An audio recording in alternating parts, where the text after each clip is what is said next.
Kawan-kawan, sekarang ni masa Cikgu Fatih.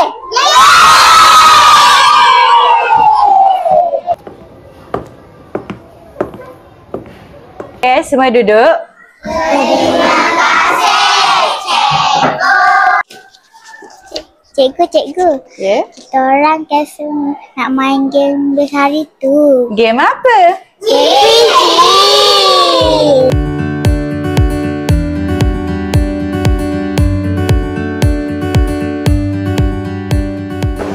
Assalamualaikum dan salam sejahtera kawan-kawan. Anak yang baik lagi cerdik.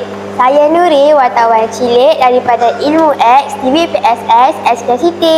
Ilmu dan eksplorasi tanpa batas. Pada hari ini, saya akan kongsikan cara menggunakan aplikasi Quizizz. Mesti adik-adik tak tahu kan apa itu Quizizz? Mari saya tunjukkan. Quizizz ialah aplikasi pembelajaran interaktif yang membolehkan guru membuat kuis dan pelajar menjawab secara dalam talian. Ia menjadikan pembelajaran lebih menyeronokkan dan memudahkan penilaian pelajar. Layari laman web quizizz.com atau buka aplikasi Quizizz, daftar atau log masuk. Guru perlu berkongsi kod akses masuk kepada murid-murid sebelum menjalankan kuis. Mudah bukan?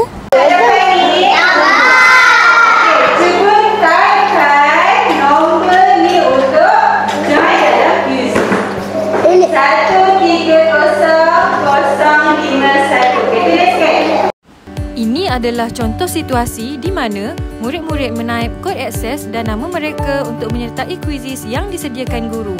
Senarai nama peserta akan dipaparkan di skrin hadapan. Wah, kita semakin hampir kepada pembelajaran yang interaktif. Kita akan mulakan permainan kita dalam keadaan 3, 2, 1.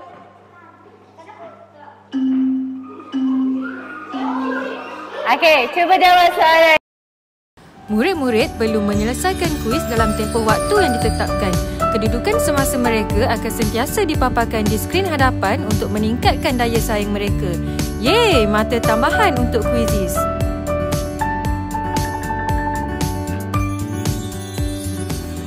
Guru juga boleh memberikan tunjuk ajar ketika kuis dijalankan kerana aplikasi ini merupakan aplikasi yang mesra pengguna untuk murid dan juga guru.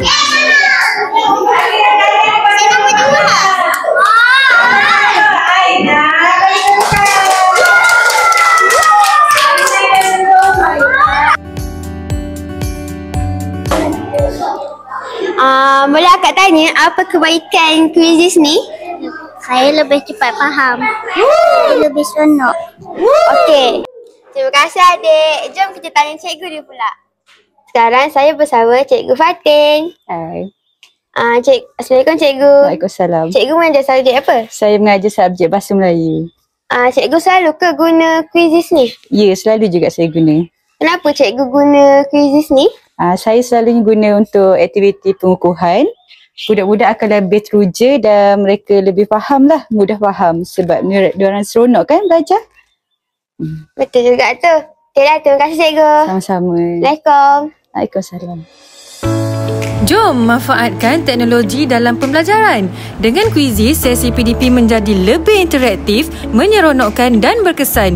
Cubalah hari ini dan rasai sendiri perbezaannya. SKCT hebat, seiring bahan digital memperkasa pendidikan negara.